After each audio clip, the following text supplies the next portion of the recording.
Hey guys, and welcome back to my kitchen.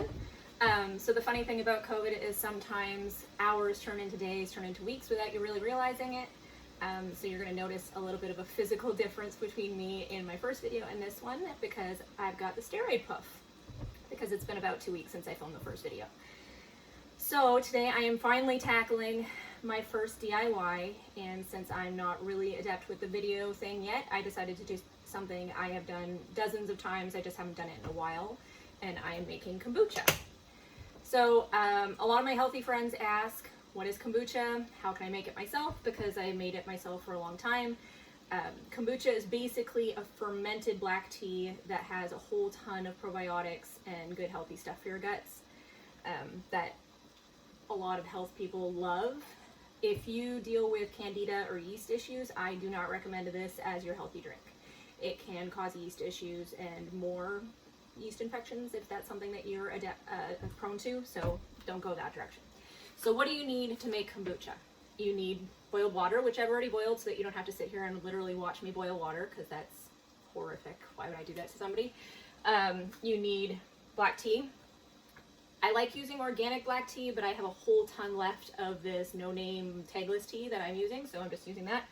You need sugar, which, again, healthy people are always asking, like, shouldn't I use organic sugar? Shouldn't I? Yes, you can. My Scoby tends to like the granulated sugar. I'm just making it the way that I'm used to making it. There's other ways of making it, so if you have found a better mix that you like better, or an organic sugar that your Scoby likes better, please put it in the comment down below. I would love to try new things. I'm just going to show you the way that I've done it because this is the way I learned how to do it, so we're going to try it that way. You want stainless steel when you're boiling your water, and you want your water to be filtered. You do not want city water that's unfiltered because the chlorine and the fluoride will kill your culture. You want a glass jar or a stainless steel container for you to brew it in because the fermentation process, you don't want plastic or anything like that. I like using bamboo tools when I'm doing my Scoby stuff because they're antimicrobial. Normal wood can cause bacteria to get into your culture. And then most importantly is you need a Scoby. So I'm going to show you what a Scoby is. They're also called mushrooms. Some people call them the mother. Some people just call them the culture. The technical term is a Scoby, and it's actually an acronym for a symbiotic culture of bacteria and yeast. It looks disgusting. This is the part that my friends usually don't want to see, but this is the part that's the most important.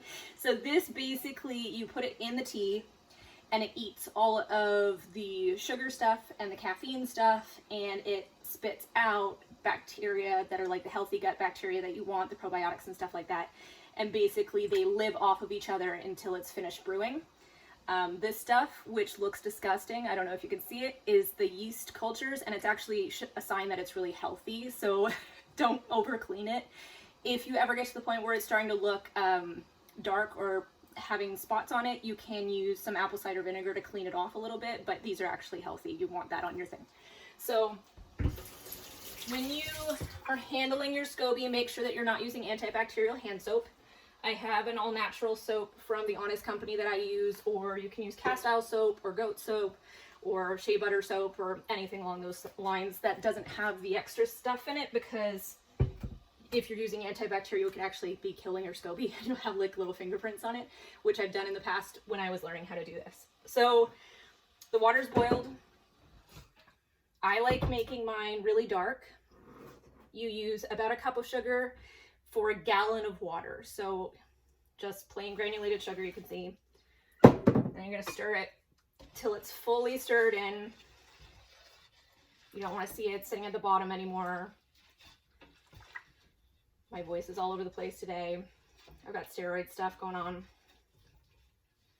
But today I can speak clearly, which is why I'm filming today. And then like I said, I like making mine dark. Some people don't. So you use somewhere between 6 and 10 tea bags per gallon, and you just stick them in. And then basically you're waiting.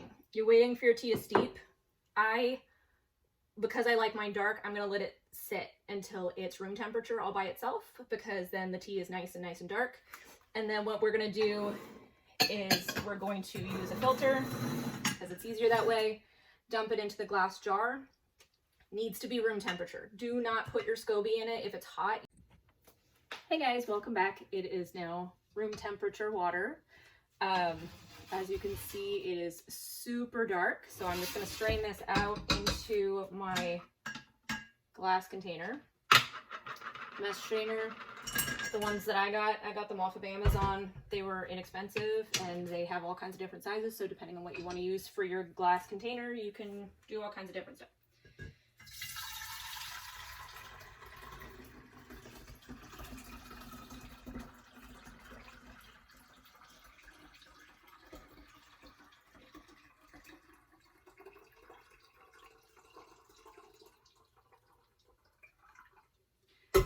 Okie doke. That's basically it.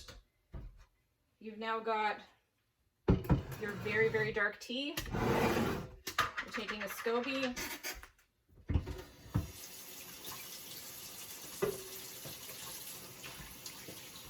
With clean hands, again, like I said before, not antibacterial soap.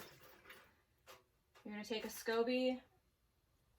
I'm taking a big fat one because it was the one that I used last, and you just place it on top of your tea, and then that's pretty much it. If you have starter, which is ideal, if you have starter, you're going to want to use some of that to add to your kombucha. And it helps it to get started faster. Usually if you order a Scoby, it will come with at least a cup of starter.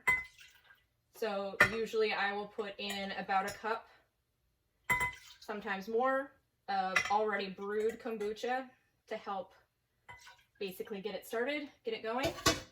And then you want to store this with the lid not completely air sealed, but on. And you're going to keep it in a space that's dark and has a pretty stable temperature. So ideally like under the counter, but you don't want it too damp. It should sit for about a week. 7 to 10 days is pretty normal depending on how warm you keep your house. I currently live in Florida and a lot of people keep their houses at like 65. You're going to need 10 days to brew it like that. If your house is somewhere around 75, like room temperature, 7 to 10 days should be really normal. I've also had people ask me about using flavored tea in order to flavor their kombucha. I recommend doing the flavoring in the second fermentation. Based on my own experience, maybe you've had a better experience than I did. One time I tried using a really cool chocolatey chai that I thought was going to be amazing, but when my Scoby had finished eating the tea, all that was left was pretty much the cardamom, and it tasted awful.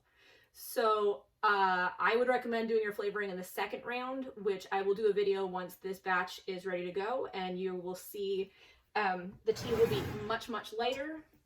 And the way that you're going to test it when it's ready is you're going to test it and it's going to have a little bit of an acidic taste. If it still tastes like sweet tea, it's not done. So I will see you when we get back to that video, and hopefully as long as my energy stays up, I will have a couple of videos in between. So I will see you guys then. Bye.